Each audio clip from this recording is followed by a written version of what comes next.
النبي وعلى آله وصحبه وبارك وسلم.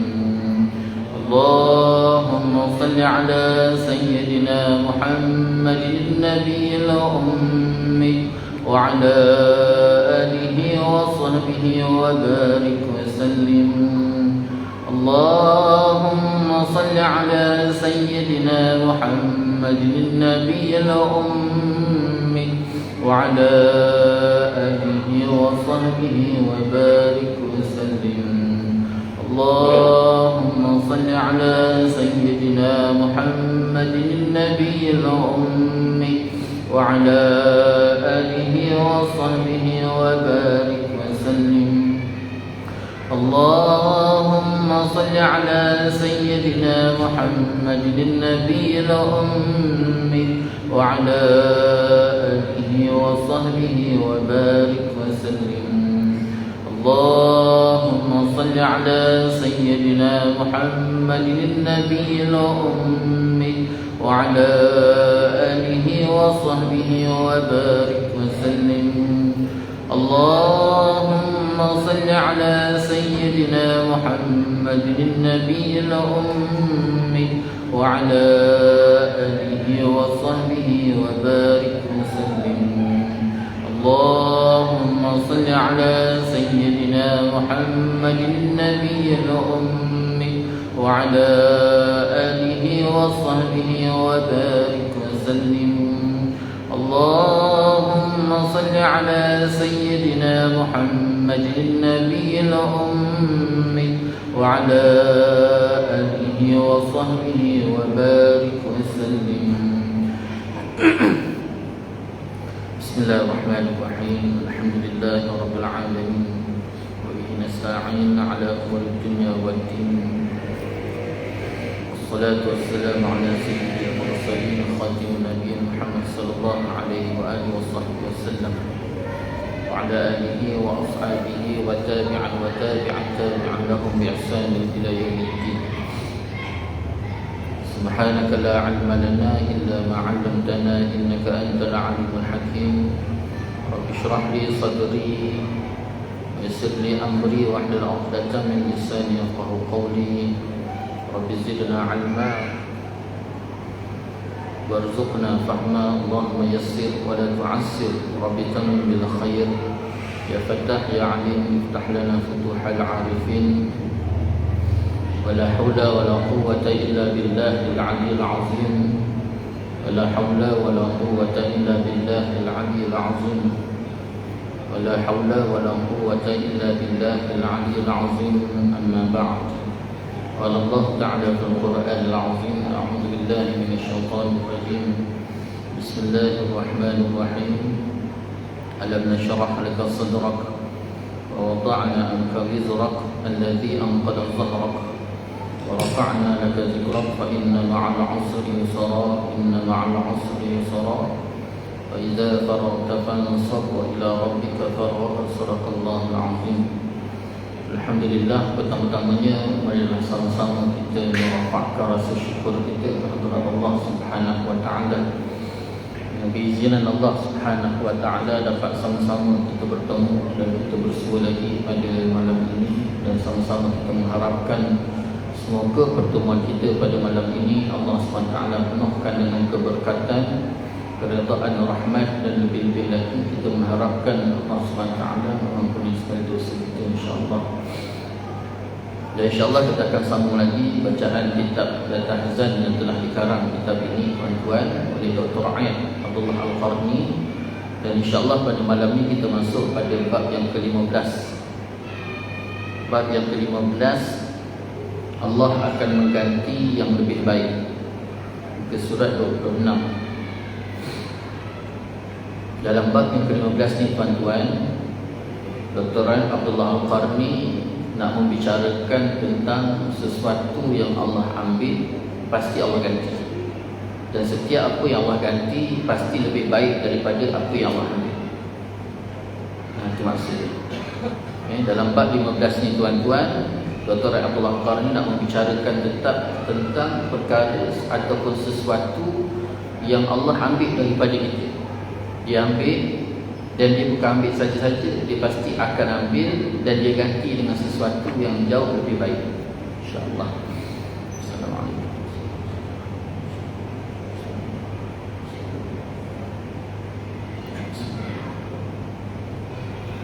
Syekh memulakan kata-kata beliau, Allah Subhanahu wa ta'ala itu tidak pernah mencabut sesuatu daripada anda, kecuali ianya Allah itu menggantikannya dengan yang lebih baik.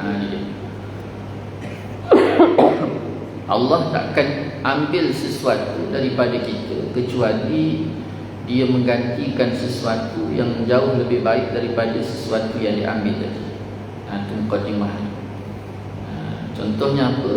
Contohnya harta. Allah ambil harta, kita hilang duit.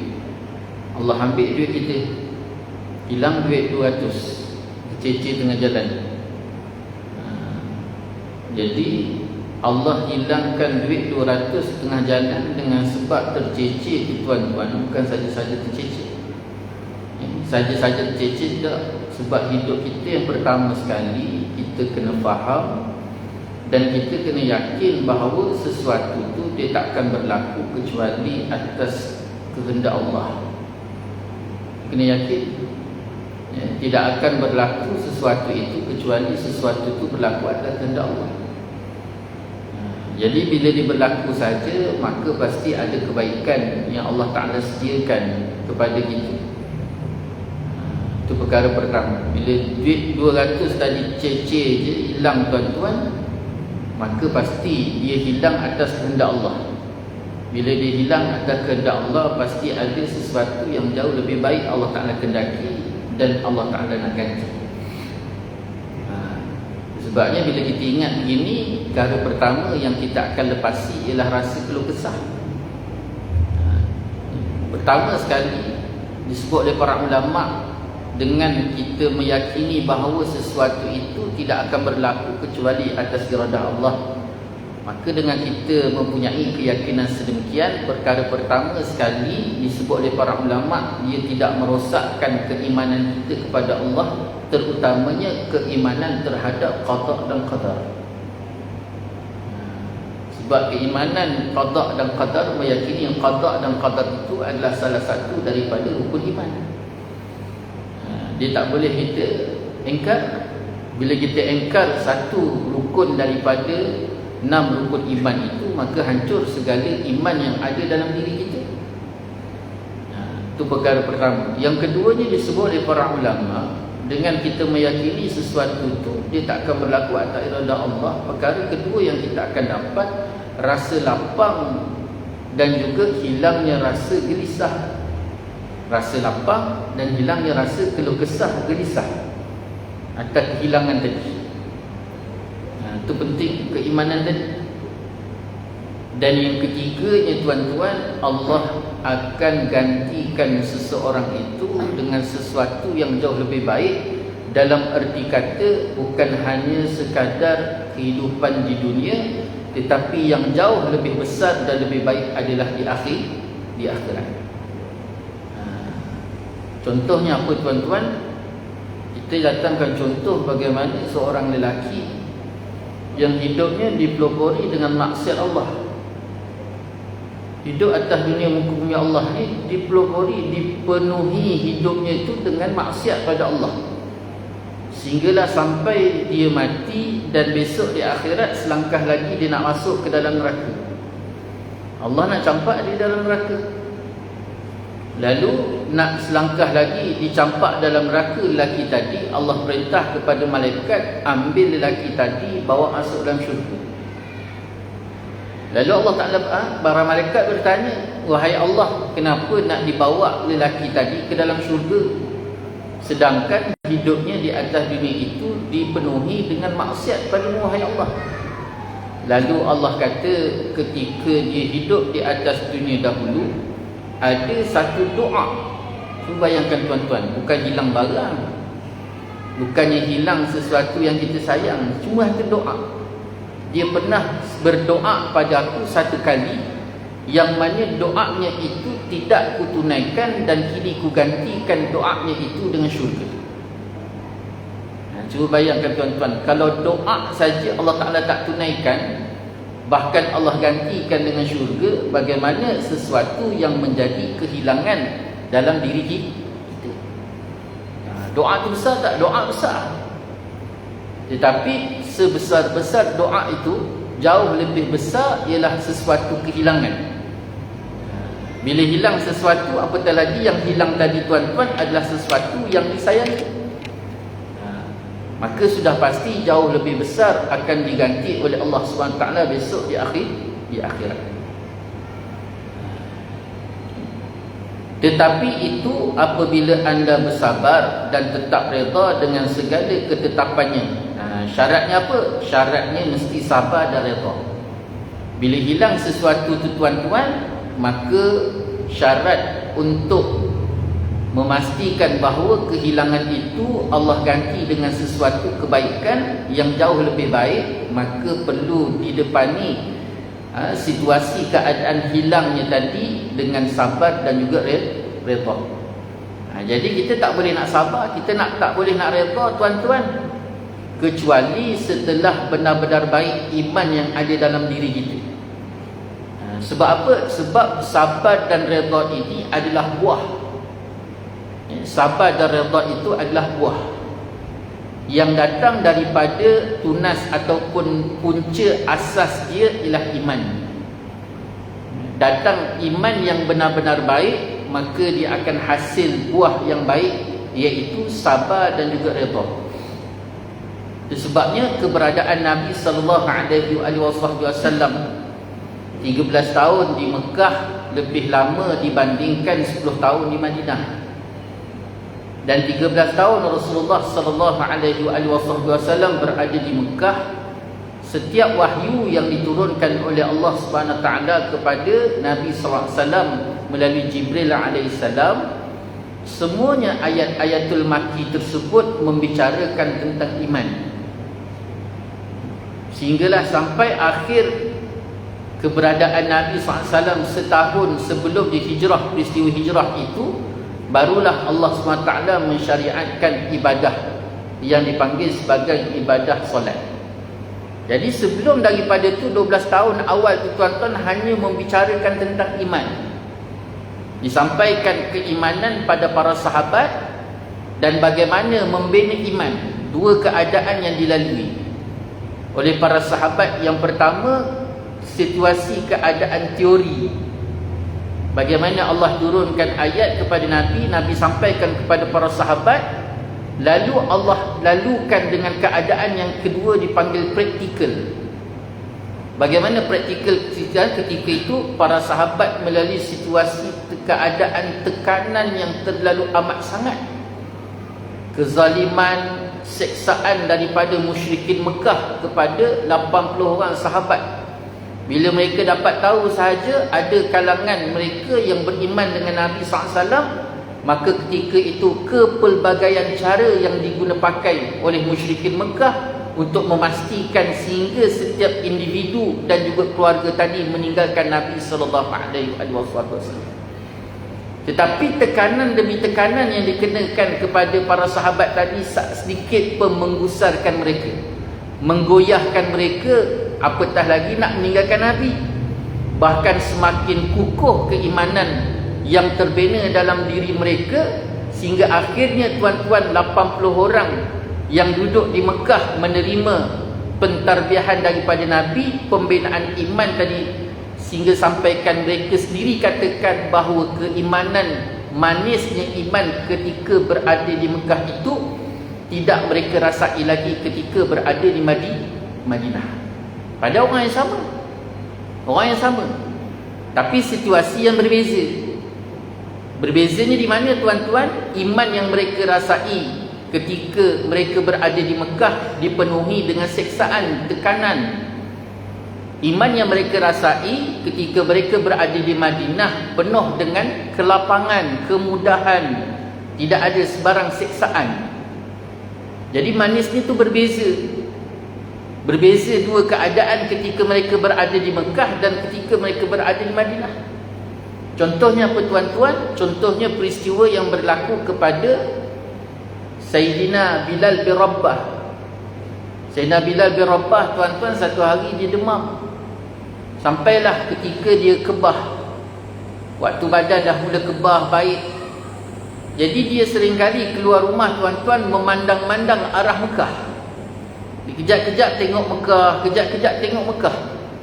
Sehingga sampaikan tuan-tuan, para sahabat ni nampak sangat apa yang berlaku kepada Sayyidina Bilal. Sehingga kan ketika itu Sayyidina Umar Al-Khattab, tuan-tuan, menyapa Sayyidina Bilal, "Wahai Bilal, kenapa aku lihat, aku dapati sekarang ni seringkali engkau menghadap ke Mekah. Kejap-kejap mandang Mekah, kejap-kejap mandang menghala ke Mekah. Adakah kau merindui kampung halaman?" Maka Sayyidina Bilal jawab, dia kata, tak, aku tak rindukan Mekah. Aku tak rindukan kampung halaman. Kalau kau tak rindukan kampung halaman, jadi kenapa setiap kali kau berjalan, setiap kali situasi keadaan kami dapati, kau menghala ke Mekah? Lalu Sayyidina Bilal kata, sesungguhnya aku menghadap ke Mekah kerana aku rindukan keimanan aku ketika berada di Mekah. Lalu Sayyidina Umar tanya lagi, "Wahai Bilal, adakah iman kau di Mekah dan iman kau berada di Madinah tidak sama?" Lalu Sayyidina Bilal kata, sesungguhnya iman ketika berada di Mekah jauh lebih rasa manis kemanisan iman tersebut dibandingkan iman aku berada di Madinah. Sayyidina Bilal kata, kenapa manis di sana tidak di sini, sedangkan di sini lebih lapang, lebih mudah? Lalu Sayyidina Bilal kata, sesungguhnya tekanan dan siksaan, walaupun di sana aku disekat dengan kepelbagaian cara sehinggakan aku diseksa untuk mendapatkan sesuatu iman, dibandingkan ketika beradanya aku di Madinah dalam keadaan lapang, bebas untuk beriman. Tetapi sesungguhnya siksaan itulah yang menjadi punca sehingga aku rasakan sangat-sangat manisnya iman aku kepada Allah Subhanahu wa taala. Ini tuan-tuan. Itu sebabnya yang pertama sekali ulama sebut iman tu minimum maksimum dia akan naik. Bila seseorang itu nak mendapatkan iman tadi dengan susah dan payah, maka dia akan naik. Dan bila orang dapatkan sesuatu itu dengan mudah, maka manis dikurang. Kenapa tuan-tuan? Ini fitrah hidup atas dunia. Fitrah hidup atas dunia ni tuan-tuan, dapati sesuatu dengan mudah, maka dikurang menghargai. Mendapati sesuatu dengan mudah, mendapati sesuatu dengan susah, payah, jerit, dia akan menghargai dan lebih rasa nikmat. Sebabnya dulu tuan-tuan, dengan hari ini kita makan nasi lemak, sama tak? Kalau tuan-tuan, saya yakin tuan-tuan yang ada dekat depan saya ni orang yang melalui kepelbagaian zaman. Beza zaman yang belum ada Grab, zaman belum ada Food Panda. Lagi-lagi pula zaman kita tu pula zaman yang pakai, baru-baru belajar pakai dapur gas. Zaman saya sempat lagi pakai dapur minyak. Saya sempat pakai dapur minyak. Saya pernah jumpa lagi mak saya masak nasi lemak. Kalau abah nak makan nasi lemak pukul 8 pagi besok sarapan tuan-tuan, mak dah mula bersilat daripada lepas maghrib malam ni. Mula-mula dia kukus kelapa tu tuan-tuan, dia kupas ikan bilis. Itu memang depan berita tu dia kupas ikan bilis, duduk mengupas ikan bilis. Lepas kupas ikan bilis dia potong sikit-sikit cili kering. Itu malam tu menyiang semua sekali. Kemudian pukul 3 pagi, pukul 4 pagi, pukul 5 pagi sebelum subuh, sejam sebelum subuh tu, lepas dia semayang apa semua tu, dia dah mula masak sambal. Sambal tu tuan-tuan daripada sebelum subuh sampailah tuan-tuan abah nak makan tu, sambal tu duduk tu 3 jam atas dapur. Tu dah. Tapi nasi lemak tu tuan-tuan dah tak jumpa dah hari ni. Rasa dia tu tak ada. Beza. Sama lah macam hari ni. Saya cari sampai hari ni tuan-tuan, baru jumpa satu tempat, cucuk udang. Inginnya nak makan cucuk udang macam masa kita kecil tu. Sampaikan jumpa perkataan cucuk udang tu pun saya berhenti. Bila beli tuan-tuan hampa, sebab rasa dia tak sama macam cucuk udang masa kecil. Tak jumpa, beza. Kenapa tuan-tuan? Orang dulu dia buatnya susah payah. Bila dia buat susah payah, tuan-tuan rasa dia tu maksimum. Berbeza dengan kita hari ni. Tak nak masak tak apa, Food Panda ada. Saya yakin insya-Allah tuan-tuan dengan izin Allah 5 tahun lagi sampai satu tahap mengunyah tu pun ada. Nasi lemak campur mengunyah tambah 5 musim. Ada tukang mengunyah pula tuan-tuan. Kita tinggal pakai straw, sedut je. Sebab tahap malas dia tu makin lama makin. Ni tuan-tuan, zaman, peredaran zaman. Tetapi akhirnya manusia kehilangan menghargai itu. Dan rasa dia pun semakin lama semakin hilang. Ini hidup. Sebabnya peristiwa Bilal bin Rabah tadi, perkara pertama menghargai itu. Yang kedua, ulama sebut bagaimana mereka tu tuan-tuan, Allah didik mereka dengan kesusahan. Itulah jalan untuk pembinaan iman pada Allah SWT. Jadi iman ni menjadi perkara penting, asas teras kepada kita. Sehingga kan disebut awwaluddin ma'rifatullah. Awal-awal agama ialah kenal Allah. Itu penting. Dengan kenal Allah itu yang menjadi teras, sehingga menjadi pembukaan pertama sekali tuan-tuan, pembinaan jati diri dalam diri seseorang. Jati diri, kekuatan diri dia, matlamat hidup, kenapa dia berada atas muka bumi ini, dan ke mana hala tuju hidup dia tuan-tuan, yang dikatakan jati diri. Perkara ni sangat penting. Sebabnya kalau kita lihat tuan-tuan, sehebat-hebat Melaka tu tuan-tuan, Sultan Melaka Mansur Shah itu perkara pertama sekali adalah iman. Iman. Sehingga sampaikan hebat tak hebat Melaka, cuba bayang jauh lebih hebat Melaka daripada China. Sedangkan China tu dah mempunyai satu empire besar zaman 1400 tu tuan-tuan. China tu dah mempunyai satu empire besar. Dan ketika tu Melaka baru tuan-tuan nak dibuka 1400. Tetapi disebabkan iman dan Islam yang sangat baik dalam diri Sultan ketika itu tuan-tuan, hanya memerlukan 30 tahun ke 40 tahun sahaja tuan-tuan. 1450 Melaka sudah standing dengan China, bahkan lebih hebat.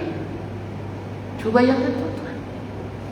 Sampaikan tahap China sendiri tuan-tuan menghantar bantuan, memohon bantuan, hantar ke Melaka minta bantuan. Cuba bayangkan, sebabkan iman dan juga Islam. Itu penting.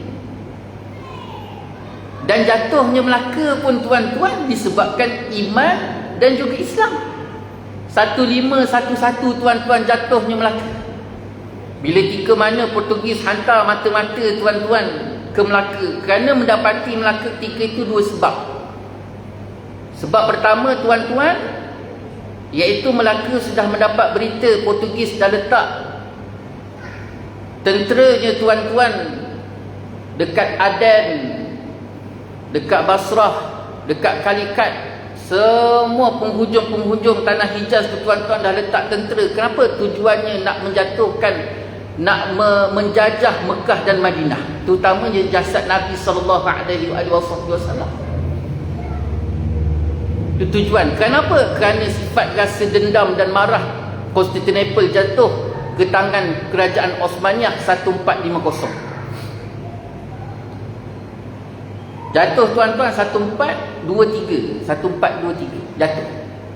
Jadi kerana dendamnya tu tuan-tuan, mereka Kristian di Vatican ketika tu tuan-tuan, Vatican ketika tu, dia tak puas hati, dia nak cuba jajah Mekah dan Madinah, terutamanya jasad Nabi tu nak diambil.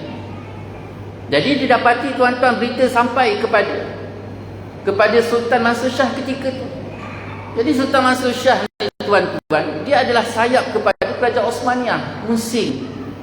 Akhirnya tuan-tuan nak jadikan cerita dengan izin Allah, dalam masa yang sama Portugis dia mencari kelemahan kerajaan Osmaniyah dan didapati bahawa kekuatan Osmaniyah itu berada di sebelah timur. Mula-mula dia ingat kekuatan tu berada di India, di Goa. Tu yang dia hantar mata-mata ke Goa. Hantar mata-mata ke Goa. Kenapa tuan-tuan? Kerana mendapati banyaknya pedagang-pedagang Arab yang duduk dekat Arab tu tuan-tuan datang daripada Goa. Jadi dia rasakan bahawa kekuatan tu daripada India.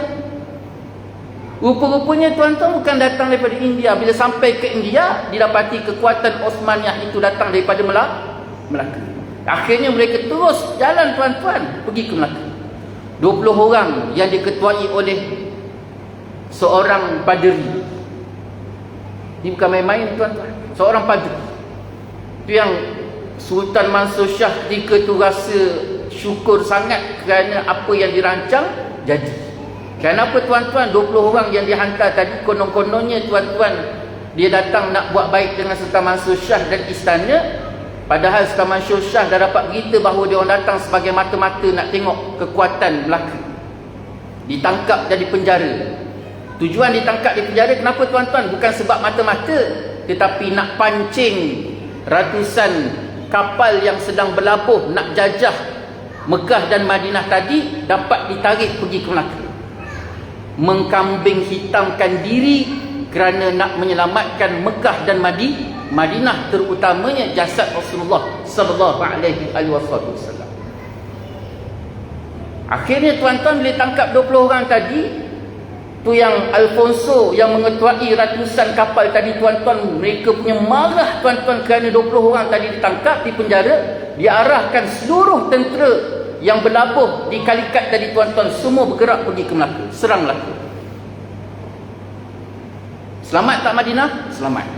Selamat tak Mekah? Selamat. Alhamdulillah dengan izin Allah. Apa yang dirancang oleh Melaka selamat, menyelamatkan. Tapi mereka pula terpaksa berhadapan dengan ratusan ribuan tentera-tentera Alfonso tadi tuan-tuan. Datang kali pertama Alfonso berlabuh saja, berdiskus dengan Sultan Mansur Shah, dilepaskan 20 orang. Sebab itu bukan tujuan dia, walaupun dia tahu tu mata-mata. Tujuannya ialah selamatkan Mekah dan Madinah. Tapi dia rasa tak puas hati, dan Alfonso yakin bahawa itu adalah kekuatan besar kepada Sultan Muhammad Fatih dan juga kerajaan Osmaniyah. Akhirnya mereka serang kali pertama tak berjaya. Serang kali kedua tuan-tuan. Kenapa? Serangan kali kedua setelah mereka dah dapat menguasai istana dan juga pembesar-pembesar Melaka ketika itu yang menjadi pengkhianat. Isunya pengkhianat. Itu sebabnya lemahnya sesuatu tamadun, lemahnya sesuatu kerajaan, lemahnya tuan-tuan sesuatu bangsa, bukannya disebabkan tidak ada senjata, bukannya tak ada tentera, tetapi disebabkan pengkhianat. Dari mana lahirnya pengkhianat? Balik semula kepada teras Islam dan iman, dosa dan pahala, dunia dan akhirat. Balik sana. Jatuh tuan-tuan. Bulan Ogos 1511 Melaka jatuh. Sampai terpaksa Sultan Mahmud Shah ketika itu berundur. Ketika itu Sultan Mahmud Shah berundur tuan-tuan, pergi ke Pahang. Daripada Pahang serang Melaka, tak boleh. Kemudian sampai lari ke Bintan, serang daripada Bintan pun tak berjaya juga. Akhirnya Portugis serang Bintan lumpuh. Lari ke Riau. Tuan-tuan, tu akhirnya anak Sultan Mahmud Shah, satu keturunan pergi ke Johor, bina kerajaan Johor lama, dan satu lagi anak pergi ke Perak, jadi Sultan Perak yang pertama. Serang pula tuan-tuan kali kedua, sehingga 2 tahun lepas tu tuan-tuan Sultan Mahmud meninggal. Cuba bayangkan, kenapa tuan-tuan satu demi satu sampaikan Riau jatuh, kemudian Demak diikuti dengan sokongan tentera Osmaniyah, serang berkali-kali, sampaikan Jawa sendiri pun hantar serang kerana nak memulihkan semula Melaka. Tapi Melaka ketika itu terus lumpuh, dan pernah 2 kali saja tuan-tuan. Kali pertama pernah dapat 3 bulan, kemudian Portugis dapat kuasai lagi. Kali kedua 6 bulan dapat kuasai semula. Semuanya satu isu, iaitu orang Melaka dah selesa dengan Portugis. Orang Melaka itu sendiri dah selesa pakai baju. Orang dulu panggil apa? Apa yang putih atas kepala itu tuan-tuan? Sing ya. Tentera Portugis yang pakai putih dah seronok pakai pakaian seragam. Jadi serang berkali-kali, bertali-tali tuan-tuan, sehingga akhirnya dengan izin Allah SWT Portugis jatuh 170 tahun selepas dijajah Melaka. 170 tahun, 180 tahun selepas tu jatuh di tangan Belanda. Belanda masuk serang Portugis atas kerjasama dengan kerajaan Johor Lama. Azal.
Hadirin hadirat muslimin muslimat yang dirahmati oleh Allah Subhanahu wa taala.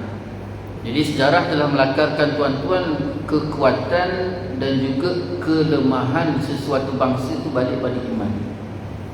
Sampai kepada individu. Kerana bermula daripada individu lahirnya masyarakat, daripada masyarakat pergi kepada bangsa. Jadi setiap individu itu perlu pembinaan iman tadi. Kuatnya bangsa lahir daripada individu yang kuat.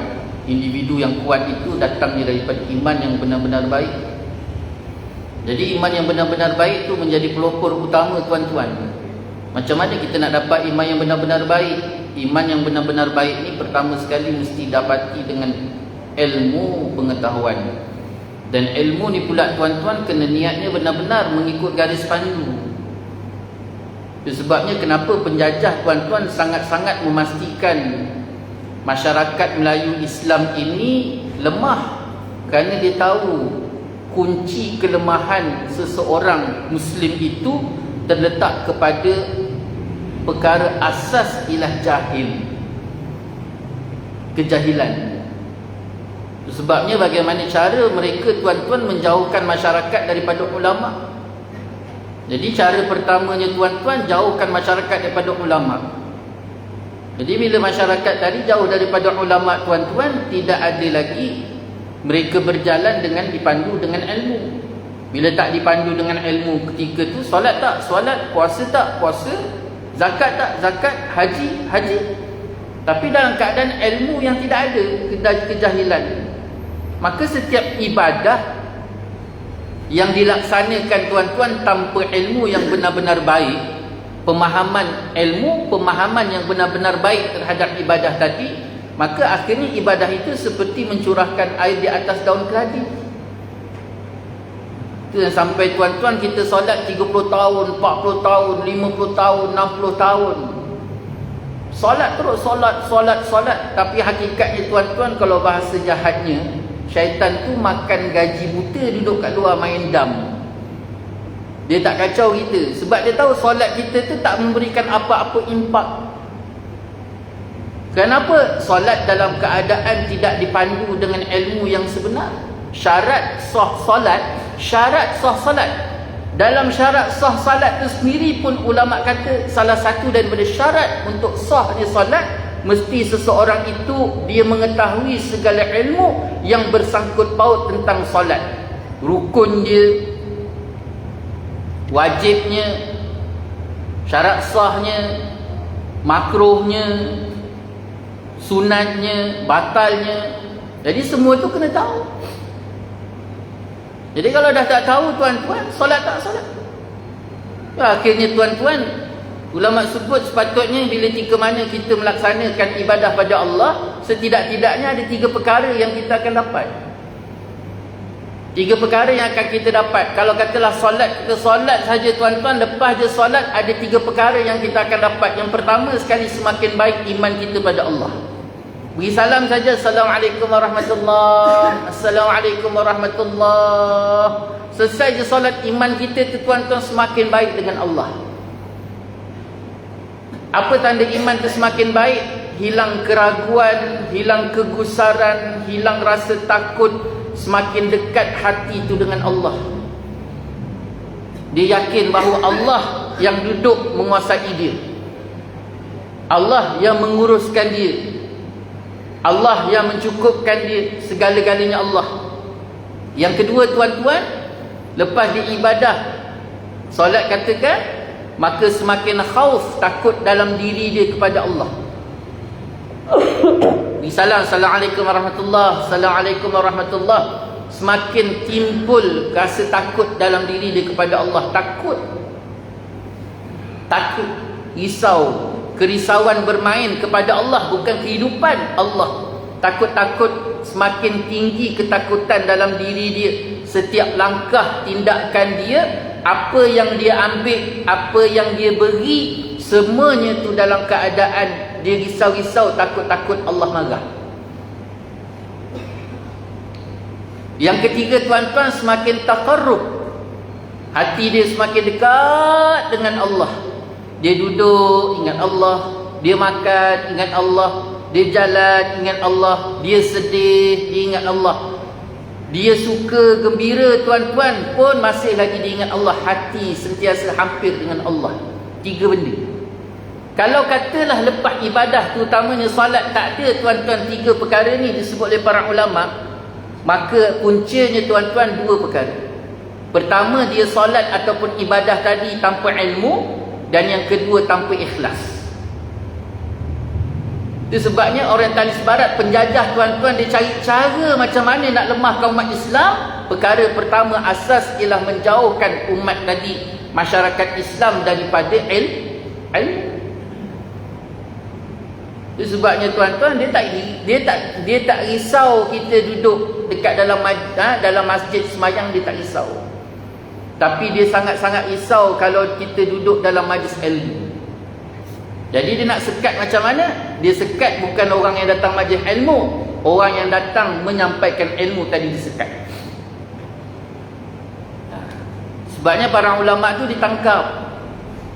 Ditangkapnya ada dua tujuan. Pertama, nak sekat ilmu daripada pihak penyampai, dan yang kedua, nak menakut-nakutkan kepada mereka yang datang majlis ilmu tadi supaya jangan datang. Siapa yang bersama dengan ulama tadi, maka dia pun akan ditangkap dan diseksa. Akhirnya ulama ada, orang yang datang nak menuntut ilmu tak ada, kan takut. Ini perjalanan dalam dunia suasana penjajah satu ketika dahulu, dan akhirnya lemah. Waktu itulah tuan-tuan dah lemah tanpa ilmu tadi, mereka masuk pula tuan-tuan pemikiran yang songsang. Semayang dia tak kacau dah. Semayang, puasa, zakat, haji, dia tak kacau. Tapi dia masuk pemikiran. Apa masuk pemikiran? Itu yang ditubuh sekolah-sekolah Inggeris tuan-tuan. Sekolah Inggeris yang pertama sekali ditubuhkan tuan-tuan, zaman Belanda di Melaka. Di sekolah paling lama. Sebelum ditubuh sekolah tadi, perkara benda yang pertama dia buat ialah gereja. Sebab memang tujuannya tuan-tuan untuk mengkristiankan umat Melayu. Itu tujuan utama. Tapi tak berjaya. Jadi guna plan B, semayang tetap semayang, Islam tetap Islam, tetapi pemikiran penjah, iman yang rosak. Itu yang kedua setelah gereja, dia tubuh sekolah Inggeris. Dan dia buat syarat, siapa yang nak kerja dengan kerajaan mesti sekolah Inggeris. Tak sekolah Inggeris, tak ada kerja kerajaan. Kerja kerajaan pula tuan-tuan, ada pula kebaikan dia. Sakit, hospital percuma. Besok pencen dah tua, lepas pencen ada duit pencen. Jadi berbondong-bondong. Itu yang sampai tuan-tuan tok guru pondok pun hantar anak ke sekolah Inggeris sebab risau takut anak tak boleh makan. Itu yang banyak tok guru mati, pondok mati. Ini masalah yang berlaku dalam masyarakat. Berbondong-bondong semua lagi ke sana, tak nak dah pergi ngaji. Islam tak? Islam. Semayang tak? Semayang. Puasa tak? Puasa. Tapi dalam keadaan syirik, mensyirikkan Allah. Ini yang dia nak. Berjaya tak? Berjaya. Tu akhirnya kejayaan demi kejayaan tadi tuan-tuan dah selesai. Barulah tahun 1957 konon-konon. Itu pun hakikat sebenar. Sepatutnya tuan-tuan hanya 4 negeri sahaja yang diisytiharkan merdeka. Hanya 4 negeri saja. Pulau Pinang, Melaka, Sabah, Sarawak. Dan selain daripada itu tuan-tuan, dia tak jajah. Johor tak dijajah, Negeri Sembilan tak dijajah, Perak tak dijajah, Kedah tak dijajah, Perlis tak dijajah, Kelantan tak dijajah, Terengganu tak dijajah, Pahang tak dijajah. Apa tanda tak dijajah? Kerana kuasa raja itu masih lagi mutlak. Ni tuan-tuan, ni bulan merdeka tuan-tuan. Belajar balik benda.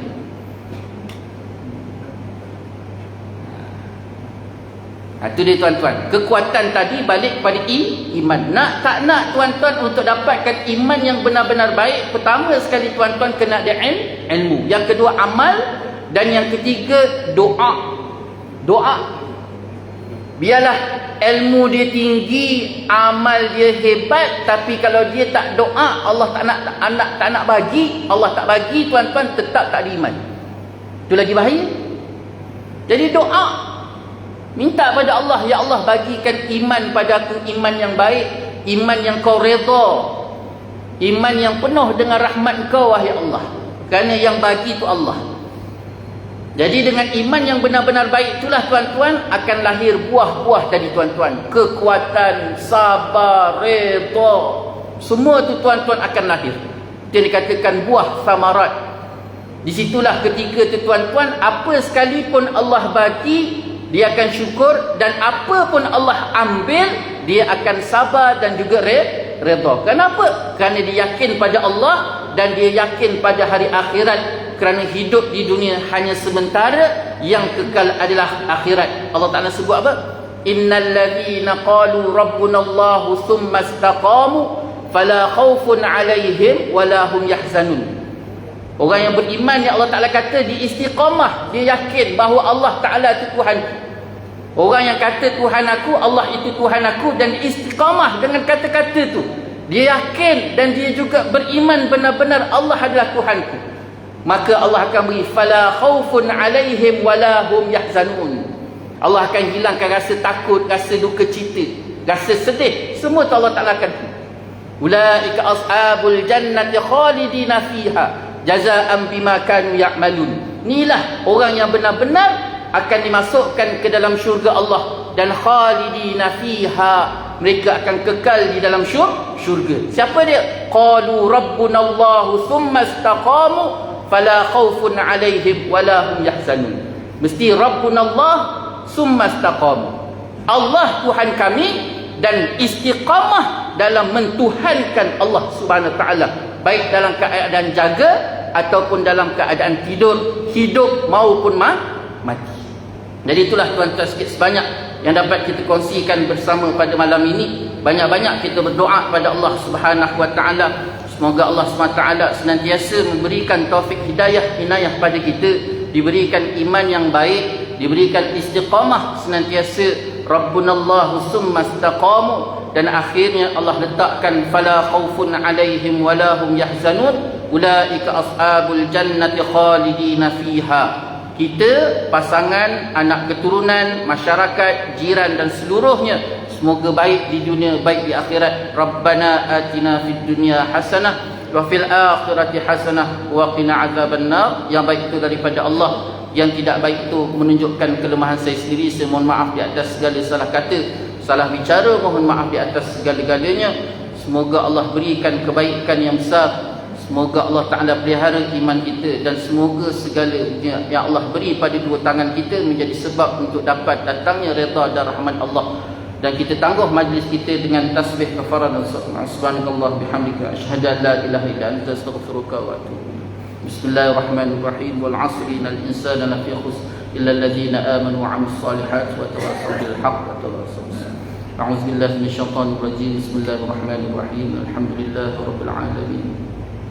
Sallallahu ala sayyidina Muhammad wa ala alihi wa sahbihi wa baraka wa sallam. Allahumma rabbana zalamna anfusana wa illam taghfir lana wa tarhamna lanakunanna minal khasirin. Allahumma rabbana hab lana min azwajina wa dhurriyyatina qurrata a'yun waj'alna lil muttaqina imama. Rabbana atina fid dunya hasanah wa fil akhirati hasanah wa qina adzaban nar. Sallallahu ala sayyidina Muhammad wa ala alihi wa sahbihi wa baraka wa sallam. Alhamdulillahi rabbil alamin. Wabillahi taufiq. Assalamu alaikum warahmatullahi taala wabarakatuh.